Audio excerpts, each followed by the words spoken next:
말로 대중을 이끌었고 인기를 얻었고 그 말에 대한 대가와 책임은 따라야 합니다. 다시 방송계에 얼굴을 내밀고 있는 이 김제동이라는 사람이 지난 문재인 정권에 받았던 그 강연로가 어떤 문제가 있었을까 제대로 조사를 해야 한다는 거죠. 시청자 여러분 안녕하십니까? 신의 한수 유채린입니다. 연예인의 소신 발언, 여러분들은 어떻게 생각하세요? 소신이라는 말 자체가 굉장히 거대하고 위대하게 느껴지는 건 맞습니다. 무엇보다 사회적 영향력이 있는 자리에서 대중에게 알려져 있는 사람이 소신 발언을 하기가 굉장히 어려운 것도 맞죠.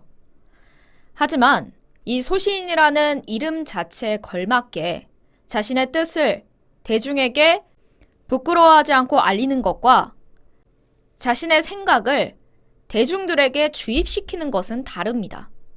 이게 과연 소신 발언이라고 할 수 있는 걸까? 소신이라는 단어가 가끔은 국민 선동으로도 변질되기도 합니다. 오늘은 김제동의 고액 강연로 논란에 대해서 짚어보고자 합니다. 이거 뭐 몇 년 전 일 아닌가? 그때 뭐 비난받고 비판받고 사라졌던 거 아니에요?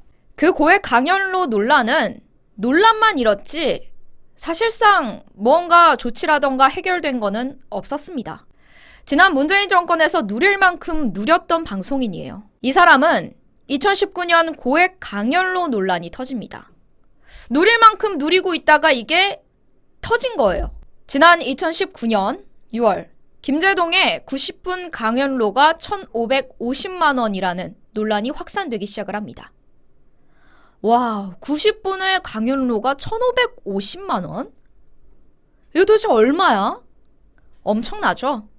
그러니까 1분에 수십만 원을 얻어가는 그런 강연자였던 거예요. 지자체로부터 고액의 강연료를 받고 있던 것이 알려진 겁니다. 국민 세금으로 이루어지는 지자체의 예산. 그렇다면 김제동 씨의 강연료는 국민 세금으로 주어진 겁니다. 이 논란으로 인해 이후 각종 방송, 강연 활동을 잠정 중단하면서 모습을 감췄습니다.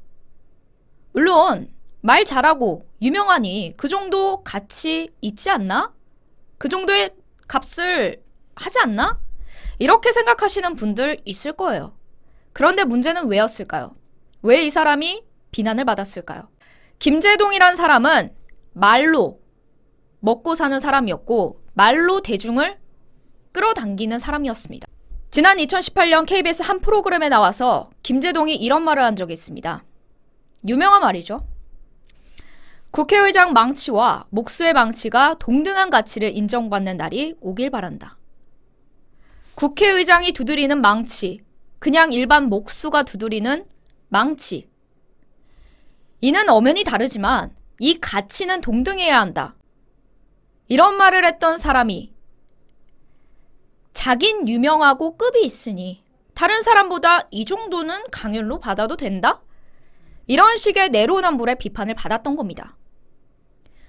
말로 대중을 이끌었고 인기를 얻었고 그 말에 대한 대가와 책임은 따라야 합니다. 하지만 언행 불일치였죠. 그러다 보니 대중들이 등을 돌린 겁니다. 이 고액의 강연료, 뭐 받았다는 의혹은 있는데 뭐 얼마 받았다는 건 알겠는데 문제는 이 고액의 강연료에 대해서 그 지자체가 무언가 그 과정에서 그 돈을 지급하는 과정에서 위법이나 아니면 뭐 특수한 뭐 그런 게 있지 않았을까? 이런 의혹이 있었단 말이죠. 근데 이거 제대로 조사했을까요? 그냥 그렇게 흐지부지하게 그 사건은 끝났습니다. 그때 당시에 이와 관련해서 제대로 무언가 조사가 이루어지고 만약 그 과정에서 문제가 발견돼서 조치가 취해졌다면 앞으로 이런 일들은 다시 발생하지 않겠죠. 하지만 그 당시에 어떠한 조치가 제대로 취해지지 못했기 때문에 이 사건을 묵인하고 그냥 잊혀지게 놔둬서는 안 되는 거예요. 왜냐? 이런 방송인들은 사실 다시 이렇게 방송계로 복귀를 하잖아요. 조금 잊혀진다 싶으면, 정권이 교체된다 싶으면, 나를 사는 사람이 또 생기면 이 말로 또 한 번 대중을 이끌기 위해 나온단 말이죠. 그럼 이런 문제가 다시 한번 발생하지 않을 확신도 없단 말이죠. 그래서 말씀드리는 겁니다. 다시 방송계에 얼굴을 내밀고 있는 이 김제동이라는 사람이 지난 문재인 정권에 받았던 그 강연로가 어떤 문제가 있었을까? 제대로 조사를 해야 한다는 거죠. 그렇다면 지난 문재인 정권 아래 고액 강연로를 받았다는 그 내용을 여러분들께 다시 한번 알려드리겠습니다. 2019년 6월에 이 고액 강연로 논란이 터집니다. 이때 당시에는 대전의 대덕구 주관으로 인해서 한남대의 강연을 할 예정이었습니다. 강연로가 90분에 1,550만 원이었다는 것이 밝혀진 겁니다. 와우.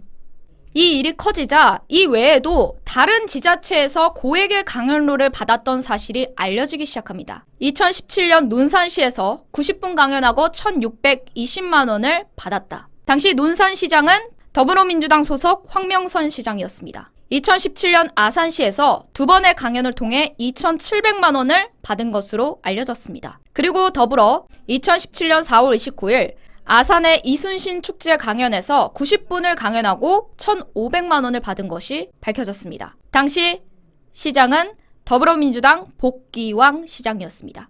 2017년 7월 세종시에서 1,500만 원을 받고 강연을 했습니다. 당시 시장은 더불어민주당 이춘희 시장이었습니다. 2017년 9월 충북 청주시에서 1,500만 원의 강연료를 받았습니다. 당시 시장은 더불어민주당 한범덕 시장이었습니다. 2017년 10월 서울 도봉구에서 1,500만 원 강연을 했습니다. 당시 구청장은 더불어민주당 이동진 도봉구청장이었습니다. 2017년 11월 경기도의 5개 지자체로부터 강연을 초청받으며 6,500만 원을 받아갔습니다. 대략 따지자면은 지자체마다 한 1,300만 원 정도 챙긴 거죠. 이 5개 지자체 중에는 김포시에서 90분 강연하고 1,300만 원, 또 성남시에서, 당시 성남시장은 이재명이었죠. 성남시에서 강연을 하고 또 1,300만 원. 이렇게 경기도에서 6,500만 원을 받아갔습니다. 2017년 12월 서울 동작구에서 1,500만 원을 받고 강의를 했습니다. 당시 소속은 더불어민주당 이창우 동작구청장이었습니다. 일단 알려진 것만 해도 지난 문재인 정권 때 받았던 그 강연료가 한 1억 7천, 8천, 거의 2억 원에 달하는 수준이었다고 해요. 그 전까지만 해도, 그러니까 문재인 정권 들어서기 전까지만 해도 이만큼의 거액의 강연료는 없었습니다. 그러니까 많이 받아봤자 한 100, 200, 300 정도. 근데 문재인 정권 들어서자마자 이 김제동이 받았던 강연료는 1,000만 원을 넘어가고 1,500을 넘어가고, 당시 자유한국당이 김제동에 대해서 고액 강연료 지급 논란에 대해서 감사원에 공익감사 청구를 한 바가 있습니다. 이 강연들을 하면서 기획하고 지급하는 것들의 이 과정이 있을 거 아니에요. 예산을 짜겠죠. 그 예산의 처리가 과연 적정했는가 등에 대해서 과정에 불법은 없었는지 위법은 없었는지에 대해서 감사를 요청했다라는 겁니다. 이 이후로 후속 보도는 없었습니다. 그러니까 공익감사에 들어갔다까지만 알려져 있고, 그러니까 그때 당시 감사원이 어떤 조사 결과라던가 이런 점들에 대해서 후속 보도는 나오지 않았어요. 그러니까 약간 사건이 흐지부지하게 끝났던 거죠. 저희가 감사원에 문의를 따로 확인했는데 아직까지는 답변을 받지 못했습니다. 이제 알아보고 연락을 준다고는 했지만 그 이후로 후속 보도가 없었다라는 점, 조사 결과가 어떻게 나왔다 이런 게 없었다라는 거예요. 일단은 감사원의 입장이 나오는 것도 봐야겠지만 문제는 해결된 게 없다라는 거죠. 당시 어떤 이제 조사가 제대로 이뤄진 게 없는 게 맞는 것 같아요. 이런 고액의 강연료, 지자체 전수조사를 실시해야 되는 게 사실상 맞습니다. 근데 당시에 그 고액의 강연료 논란을 빚었던 그 지자체가 다 더불어민주당 소속이었어요. 그렇다 보니 이게 과연 조사를 하려고 해도 되겠습니까? 근데 이제는 다르다는 겁니다. 이번에 지방선거에서 이 지자체들이 국민의힘으로 당선이 싹 됐죠.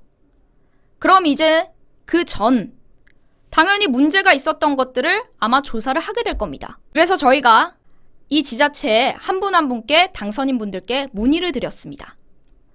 먼저 첫 번째, 이번 대덕구청장 당선인 최충규 당선인에게 연락을 취했습니다. 최충규 당선인의 입장입니다. 본인이 강연을 취소시켰고 임기 시작 후에 고액 강연료 책정 과정을 살펴서 문제가 있으면 담당자에게 주의 조치를 취할 예정이다. 그래서 일단 이 문제는 그 당시에 취소를 시켜버렸기 때문에 어쨌든 돈이 지급된 건 아니어서 뭐 징계나 이런 건 할 수 없겠지만은 임기가 시작되면은 당연히 그 당시에 무슨 문제가 있었는지 살펴볼 거고, 만약에 그 과정에 만약 문제가 있다면 주의 조치라도 내릴 예정이다. 다시는 이런 일이 발생하지 않게. 그리고 아산시, 이번 아산시장 당선인 박경귀 당선인에게 물었습니다. 이에 대해서 아산시의회 박효진 의원이 시장과 함께 임기 시작을 기다리고 있다고 답변해줬습니다. 임기 시작만을 기다리고 있다. 이 외에도 아산에 문제 있는 부분들이 있다면 모든 것을 조사할 예정이기 때문에 그 과정에서 이 또한 밝혀지면 당연히 조치를 취하겠다라는 입장을 밝혔습니다. 이번 김포시장 당선인 김병수 당선인의 답변입니다. 임기 시작 후에 관련 내용을 살펴보고 위법 절차가 있으면 조치할 예정이다. 당연히 살펴보겠다라는 입장 받아냈고요. 만약 과정에서 잘못된 내용이 있었다라면 조치를 취하겠다라는 게 김병수 당선인의 입장입니다. 이 외에도 논산시장 백성영 당선인, 그리고 동작구청장 박일아 당선인, 청주시장 이범석 당선인, 세종시장 최민호 당선인, 도봉구청장 오은석 당선인, 이 분들께도 지금 연락을 취해놨고요. 관련된 내용에 대해서 답변을 기다리고 있는 중입니다. 이렇게 당시 고액 강연료 논란이 있었던 그 지자체들이 이번에 다 바뀌었습니다. 그럼 당연히 살펴봐야겠죠. 문제가 있다면 조치를 취해야 되는 게 맞는 거겠죠. 조사하고 이행해야 합니다. 이게 지금이라도 이루어진다라면 앞으로 이런 말도 안 되는 일은 일어나지 않겠죠. 이 김제동 씨란 사람이 자신이 한 발언과 다르게 그가 누리고 있는 것은 너무나 상반됐다 라는 비판을 받았습니다. 최고의 강연자로 불렸던 고 박지선 씨도 최고 강연료가 950만 원이었어요. 이것에 비해서 훨씬 뛰어넘는 고액의 강연료를 받은 거죠. 당연히 전수조사하고 이와 관련돼서 문제가 있다면 조치가 이행이 돼야 하는 게 맞을 겁니다. 7월 1일 임기가 시작되면은 살펴볼 예정이라고 했으니 기다려주시면 좋을 것 같습니다. 이와 관련돼서도 추후 소식이 있으면 바로 전해드리겠습니다. 이 영상 외부로 많이 알려질 수 있게 추천 버튼 눌러주시기 바랍니다. 시청해주신 여러분 고맙습니다. 국내산 100% 찰보리빵입니다. 찰보리빵 정말 쫀득하고 쫄깃한 맛을 자랑하는데요. 거기에 파당금이 들어가서 달달하게 간식으로 참 좋습니다. 그리고 지금 현재 무료 배송 이벤트니까요. 여러분들 저렴한 가격에 무료 배송까지 정말 주문하지 않을 이유가 없는 상황입니다. 60개에 39,000원에 판매하고 있고요. 무색소 무방부제라서 더 믿고 드실 수 있고, 아이스팩에 담겨서 배송되는데요. 그러면 바로 냉동실에 넣어 두셔야 됩니다. 안 그러면은 무색소 무방부제라서 오랫동안 상온에 놔두면 못 드시기 때문에 받자마자 바로 냉동실에 넣어 두시고요. 문자로 주문하시면 되는데 010-2231-1952로 주문하시면은 문자로 주문하시면 배송 받으실 수 있습니다.